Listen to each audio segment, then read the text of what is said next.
Welcome back. The South Dakota State Jackrabbit football team is on the road yet again this weekend after a pummeling of Missouri State last Saturday that saw them score their most points ever in a Valley game with 62. To recap the high-scoring win and look to the weekend ahead, here's Tom Nieman with SDSU head coach John Stiegelmeier. All right, Coach, offensively in this game at Missouri State, 12 drives, 9 of them for touchdowns. I think you're 7 for 7 in the red zone. I don't care who you're playing, the offensive efficiency was very good against Missouri State, wasn't it? Man, we had a lot of yards, had a lot of first downs, had a lot of big plays. Yeah. We averaged over 6 yards a carry.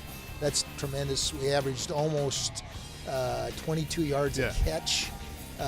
Terrence 15 for 20. I mean, it was, for the offense, it was close to perfect. Terran throws for 300 yards and 2 touchdowns, no interceptions, and everybody just kind of goes, all right, that's what he's supposed to do, right? Well, that's what's expected. Fortunately, that's what he's supposed to do because he's had so much success. Maybe not this year, but in the past. So maybe we're back on track. But coming off a game where he didn't play well, he came back very nice. Well, he's a winner, and people know that. And thank goodness he doesn't go up and down like fans and coaches do. He's even keel and believes in himself and knows what he can do. All right, there wasn't adversity as far as turnovers and huge mistakes in this game, but you did play without a couple of defensive starters in this game, had some injuries on the offensive line, a couple of breakdowns in the first half on defense. But how did your team, you talked last week about reacting to adversity, how'd they do this week? Well, I thought they took the field, number one, with confidence. That was, after getting beat the way we were beat the week before, I just was concerned about that. They took the field with confidence. We don't ever get off the bus and say, look who's not on the bus. Look who can't play. We always put 11 guys out there, and as coaches, we believe in them. We just talked about this in the staff meeting. So I thought we responded very well. And when a guy goes down in the game, like we had in the offensive line, we put another guy out there, and we figure out a way to get it done. All right, the punt return, the win back for a touchdown. Was that a great play by a great player, or was this not good coverage on the punt return? I think it was a little bit of both, but he is a great player. Yeah. There's no doubt about that, and we knew that, and we've handled him before. The fact is, once you put your hands on a guy, you have to grab cloth. You have to almost think about having your fingernails come back with some flesh. We didn't do that. We just kind of touched him, and he's explosive, and the rest was history. Touchdown. All right, and that was a big play that you could get down about, or your team could get down about, but did not, I don't think, in this game, right? No, our guys, I asked our coaches that.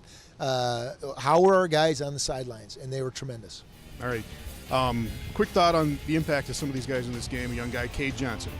Okay, he had 3 touches, and they were all big plays. One was a touchdown, big kickoff return to start the game. Talk about adding confidence or getting you going. And then the big jet sweep that he went, and give credit to him, but we had great blocking on the perimeter on that play. There was a lot of that downfield in this game. Dallas Goddard in this game. Dallas, I think, is healthy, and we targeted him. I mean, he had a 4-yard catch that we had to throw hot that went for a touchdown, 40-some yards. He's a great player, and get the ball to him, he'll make the play. Eddie Miller, talking about offensive linemen, you brought this young kid from Brookings in. How do you do? He can play better, but he played really well for the stage where he's at. I would give a ton of credit to Coach Eck in terms of how he deals with those young guys, how he mentors them, and what he asks them to do. And you had to do a lot of shuffling on the O-line in this game, right? Well, it almost looked like we were substituting, instead of wide receivers for plays, we were substituting offensive linemen. And again, a great job of taking the guys you have, and for this play, getting the 5 best guys on the field. Finally, Christian Roseboom. Christian was phenomenal in this game. Now, he would say he should have had a couple interceptions because he had the ball hit him. He had the tip ball, and then he went up with the tight end. Tight end ended up coming down with it. But that many tackles, that many open field tackles against that type of skill, just a phenomenal game. And you talk about not trying to do too much, do your 111th. He can do a little bit more than that, can he? Does he have to sometimes? He makes up for some things because of his ability. In other words, if he's in the B gap and the ball's not there, he has the ability to escape the B gap and track it down and make the play sometimes before anybody else can.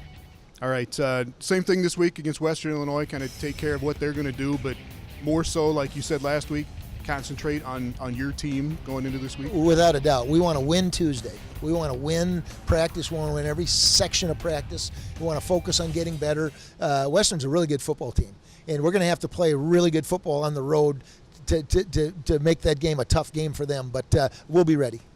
Thanks, Coach. Bet.